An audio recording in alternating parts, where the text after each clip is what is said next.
Now,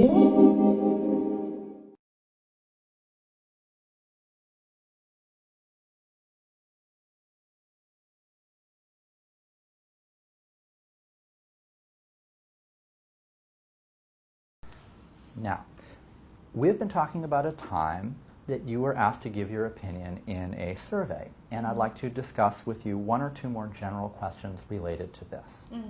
Let's consider, first of all, organizations here in Hong Kong that collect information about people's opinions. What kinds of organizations want to find out people's opinions? Okay. So I've heard about one organization in Hong Kong called Secret Shopper. Yeah, sort of like that name.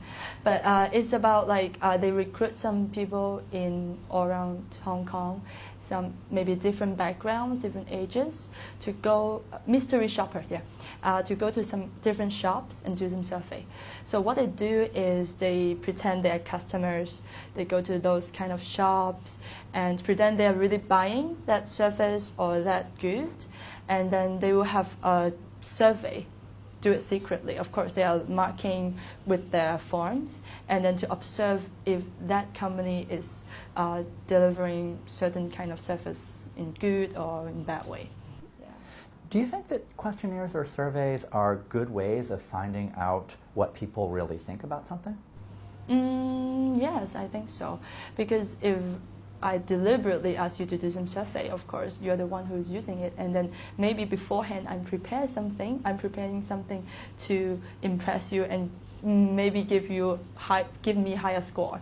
But if I do it like secretly, like that mystery shopper, so like you totally have no idea who is the mystery shopper, so I can make sure you are the one who I'm giving you the accurate service, which is quite accurate. What reasons might people have for not wanting to give their opinions on a survey? What? Sorry, pardon? What reason might people have for not wanting to give their opinions to a surveyor? Opinion that they don't want to give? What reason might people have for not wanting to state their opinions? For example, if the survey includes the name other than just anonymous, maybe it will influence the service afterwards. For example, I'm complaining your service is really bad, so you might know that maybe a troublesome customer. So maybe in the future, you, in a good way, you will improve your service, but in a bad way, maybe you will just backmouth, like talking about me on my back. Yeah. Let's move on now and talk about questionnaires in school. Do you think it would be a good idea for schools to ask students their opinions about teachers and lessons?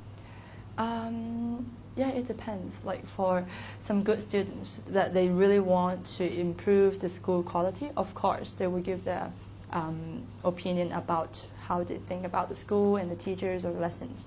But for for the bad students, they don't like class, they don't like that particular teacher, for maybe personally or for whatever reason. So it might not be that accurate. What would the advantages for schools be, though, if they asked students their opinions? I guess for the advantages, it would be the teachers will improve the quality when teaching, because it's not just the students' responsibility to work hard. Sometimes for students who are interested in that particular subjects, it also depends on how innovative or funny is that teacher is. So I guess it would be a quite good thing to have that survey. Would there be any disadvantages in asking students' opinions? Yeah, I guess it will. For the teachers especially, because when they know they are being surveyed, so it would be or evaluated, it would be quite a big pressure for them. Okay. Yeah. Thank you very much. That's the end of the speaking test. Thank you.